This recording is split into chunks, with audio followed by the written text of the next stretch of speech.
Salut YouTube, j'espère que vous allez bien. C'est Kyo. On se retrouve pour ma toute première vidéo YouTube sur le jeu King Arthur, un jeu gacha disponible depuis le mercredi 27 novembre sur PC Launcher ainsi que Android et Apple. On se retrouve pour une toute première vidéo YouTube sur le jeu King Arthur, tout simplement pour vous parler sur comment se fait un personnage. Dites-vous une chose, que sur ce jeu, le stuff n'est pas important, surtout en early game. Pourquoi? Parce que je vais vous montrer tout de suite avec les informations des stats d'un personnage pour que vous compreniez que sur ce jeu, c'est le niveau du personnage en lui-même ainsi que le niveau de reliques. Les reliques, c'est quoi? Ce sont les armes qui comportent 3 éléments sur chaque personnage. Chaque personnage a 3 armes. L'arme feu, l'arme glace, l'arme vent. Vous vous doutez bien que, comme tous les jeux gacha, l'arme vent bat l'arme eau. L'arme eau qui bat l'arme feu et l'arme feu qui bat l'arme vent. D'accord? À savoir que à l'avenir, au niveau des compétences, faites attention au changement de relique. Parce que quand vous changez de relique, les compétences peuvent se modifier. Donc faites attention quand vous allez skill up les personnages à l'avenir au niveau des compétences de relique, de proc et de augmenter les compétences qui vous intéressent. À savoir que là, sur mon BDVR, ce qui nous intéresse, c'est son S2. Ça a proc dessus. Cependant, si je change de relique, le proc ne sera pas indiqué sur la relique que j'aurais choisie pour tel et tel contenu. Donc, il faut faire très attention. Mais de toute façon, sur ça, on y reviendra à l'avenir. On va parler des stats du personnage. Vous allez comprendre que sur ce jeu, c'est le niveau, donc le level max, ainsi que le niveau des reliques qui est le plus important. Pourquoi? Vous allez pouvoir constater sur ce tableau que le niveau du personnage en lui-même va donner 12 219 de PV. La relique va donner 5 903. L'équipement va me donner 2235. Vous constatez là, sur ce tableau, que le niveau de personnage et les reliques sont plus importants que le stuff. Surtout que sur ce jeu, au tout début, vous allez avoir très peu de stuff. Il faudra faire avec au niveau des stuffs de la story. Vous allez avoir du 2 étoiles, 3 étoiles. Faites attention à votre or. L'or, c'est la ressource principale du jeu en termes d'évolution. Tous les ressources, tous les rubriques qui demandent à évoluer votre personnage va vous demander de l'or. Tout demande de l'or, même le craft, tout.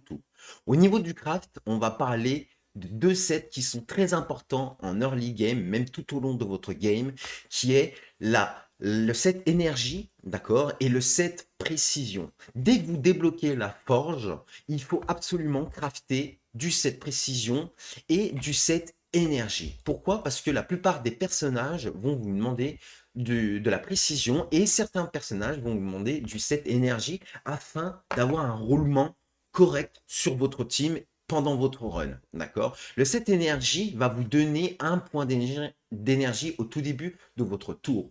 L'énergie va vous permettre de lancer les compétences de vos personnages. Compétence 3 utilise 3 d'énergie. Compétence 2 utilise 2 d'énergie. La compétence 1 te donne 1 d'énergie. D'accord? Pour certaines compositions de team ainsi que de contenu, il faut savoir quel est votre box, vos personnages, lire les compétences. C'est pourquoi que certains personnages vont vous demander du set énergie et d'autres non, afin de combler un déroulement correct pour votre run. À savoir que au niveau du stuff, ainsi que les compétences des personnages qui sont complètement différentes à chaque changement de relique, il faut faire attention et comprendre les spells. C'est simple comme bonjour. Il faut prendre le temps de lire. Imaginons, nous prenons Merlin, d'accord? Merlin, sur son passif 3, il va vous conférer une résurrection. Du coup, il va raise la totalité de votre team en dessous de 30% de ses PV max. Quand il sera en dessous de ses 30% de PV max, d'accord, il va raise les alliés qui sont morts en utilisant le S3. À savoir que Merlin, c'est le seul personnage qui reste du jeu à l'heure actuelle. D'accord? Ici, ça va conférer de l'augmentation de la def, récupération sur la durée. Ici, ça va changer, modifier la météo. On en reviendra de toute façon par la suite sur une vidéo beaucoup plus poussée au niveau de tout ça. On va parler surtout des stats et des comment se fait un personnage. Là, au niveau de Merlin haut, au niveau de son S3, il attaque tous les ennemis 2 fois. Total des dégâts, 88% d'attaque. Probabilité de 35% que le dernier coup inflige gel. Donc, gel ne peut effectuer aucune action pendant son tour s'il est gelé et ça réduit la défense de la cible de 5%. Sur son S2, il va attaquer 4 fois, total des dégâts 160% d'attaque, probabilité de 100% d'infliger reste glacé. Le reste glacé qui donne, après avoir été touché, confère diminution des dégâts reçus, 1 à l'attaquant pendant un tour, confère immunité aux dégâts sur la durée, probabilité de 80% de recharger la jauge d'attaque de l'attaquant. Il y a plusieurs manières de le jouer. Soit vous allez le jouer en mode DPS, tout dépend le contenu, ou vous allez le jouer en mode tankiness. Nous, le but, à mon sens, pour Merlin, c'est d'avoir une sécurité sur son raise. Du coup, la compétence 3. C'est pourquoi on va lui mettre speed, précision, d'accord, avec de la stat tankiness et non de la stat attaque. Parce que son but à lui, c'est de tout simplement rester en vie, geler, réanimer tes alliés et DPS sur son S2. À savoir que sur son S2, même en étant en stat offensif, en stat tankiness, vous allez tout de même DPS, d'accord? Je vais vous montrer un autre personnage. Si vous prenez Morgane, par exemple, imaginons, ici, elle met à l'attaque 2 fois un ennemi, 178% d'attaque, probabilité d'infliger 70%, une augmentation des dégâts reçus de 2 pendant 2 tours, probabilité de 70% d'infliger perturbation de la récupération pendant un tour. Donc là, ce qui est marqué en rouge, vous comprenez qu'il faudra de la précision d'effet pour appliquer ce malus, d'accord? Derrière, vous comprenez qu'il faudrait de l'attaque, d'accord? Vu qu'elle DPS. Ok, pourquoi pas? On va sur son S2. Pareil, elle attaque tous les ennemis 3 fois, total des dégâts, 72% d'attaque, probabilité de 50% de réduire la jauge d'attaque de la cible de 10% à chaque attaque. La jauge d'attaque, c'est la barre jaune en dessous du personnage, je vais vous montrer juste après par rapport au système d'énergie aussi à côté. Là, vous comprenez qu'on peut la mettre attaque, taux critique, vitesse, dégâts critiques, précision. Eh ben non. Là, son but à elle, c'est un contrôle, on va dire. C'est un perso contrôle. Donc, son but, c'est de mettre la perturbation de la récupération ainsi que l'augmentation des dégâts reçus de 2 pendant 2 tours et de réduire la jauge d'attaque de la cible de 10%. Du coup, on va la mettre en 7 speed, précision, de préférence, d'accord, avec de la tankiness aussi, la même chose, de la speed, de la tankiness, de la précision d'effet pour appliquer et tout simplement utiliser le kit du personnage correctement. Derrière, on va utiliser un autre personnage, Rosier. Je vais vous montrer Rosier parce qu'elle a deux façons de la jouer. Soit vous allez la jouer sur le saignement, donc vous allez la jouer en mode tankiness et vous allez peut-être la jouer certainement même c'est obligé, en cette énergie. Pourquoi? Parce que vous allez utiliser le S3. Quand vous allez utiliser le S3, vous allez utiliser 3 d'énergie. Et quand vous avez un set énergie, au tout début de son tour, Rosiel va gagner 1 d'énergie par rapport à son tour. Mais le set énergie rajoute 1. Du coup, vous allez gagner 2 points d'énergie. Du coup, c'est comme si vous avez utilisé, entre guillemets, un spell, un S2 au lieu d'un S3, d'accord? Et derrière, ça vous permet aussi d'avoir une rotation correcte au niveau du run que vous allez constituer et réaliser, d'accord? Au niveau de Rosier, vous avez deux façons de la jouer. Cette énergie précision avec de la tankiness, d'accord, de la speed, de la précision pour jouer sur son arme feu uniquement, sur son S3, afin d'appliquer le saignement et d'utiliser ce malus-là pour tout ce qui est le Gorgos ou des persos qui sont très forts en termes de PV. Du coup, vous voulez les affaiblir petit à petit avec le saignement, d'accord? On va jouer essentiellement comme ça. Derrière, vous avez aussi le set en mode attaque taux critique. Pourquoi? Parce que sur son S3, elle DPS de 355% de son attaque. Du coup, elle va faire énormément de dégâts, notamment pour la plaine des bêtes, pour casser le shield du boss en question.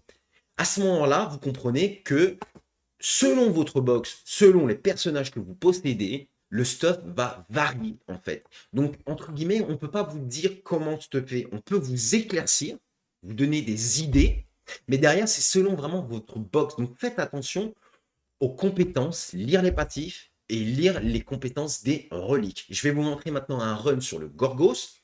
Je vais vous montrer le Gorgos et à savoir que sur le jeu, la plaine des bêtes et le terre en feu, qui est le Gorgos, c'est deux contenus que vous allez farmer le plus. Faites attention, de bien utiliser par moment la tour des mages pour synthétiser les orbres de mana qui se trouvent dans le donjon pleine des bêtes, tout simplement pour évoluer les étoiles des personnages. À savoir que sur Discord, vous avez plein d'informations que j'essaye d'apporter, surtout pour les joueurs free-to-play, comme ceci. Ici, en fait, ça vous montre tout simplement les prérequis, les ressources demandées pour évoluer un personnage 3 étoiles, 4 étoiles. Du coup, ça, c'est surtout pour les joueurs free-to-play, pour pré-shoot. Pourquoi? Parce que dans le jeu, par moment, vous allez avoir des récompenses qui vous permettent d'avoir une ressource que vous pouvez sélectionner. D'accord? Du coup, derrière, vous pouvez pré-shoot les ressources que vous souhaitez recevoir dans votre box pour afin évoluer vraiment les persos bien précises. Donc ça, il faut le faire au fur et à mesure de votre évolution. Certes, ça coûte beaucoup de gold, mais il faut le faire absolument pour évoluer progressivement. D'accord? Maintenant, je vais vous montrer le set, le run en Gorgos pour vous montrer que là, tous mes personnages, ils sont en cette énergie précision. Tous quasiment, d'accord? Cette énergie précision, lui cette énergie précision, celui-ci cette énergie PV, et elle cette énergie PV aussi, d'accord? Ça c'est une team free-to-play, complètement accessible de niveau 1 à l'étage 10, team de 40 secondes, il n'y a pas plus simple à faire honnêtement. Et là le but c'est tout simplement de proc sur le poison. Et là en fait le stuff énergie va me permettre, donc là je vais dépenser 3 d'énergie, là ça va me rendre 2 d'énergie, boum, et ainsi de suite. Et là, en fait, votre rotation, le stuff énergie, c'est très important en early game, surtout en early game, pour vous débloquer justement ces fameux étages. Et comme vous allez pouvoir constater, le run, tout se passe bien. Je vous ferai de toute façon des vidéos par la suite sur guide focus des personnages rares et ainsi que des personnages exceptionnels. Excusez-moi pour ce petit langage, on va dire, qui n'est pas trop approprié et non professionnel. C'est ma toute première vidéo YouTube, soyez indulgents. Mais sachez qu'ici, ce sera à la bonne franquette, il n'y aura pas de montage vidéo, tout simplement. En tout cas, j'espère que cette vidéo vous aura plu, vous serez d'un aide. Et on se retrouve sur ma chaîne Twitch, sur Discord, je stream tous les jours, du King Arthur. Je vous souhaite une excellente journée, soirée. Ciao, c'était Kyo.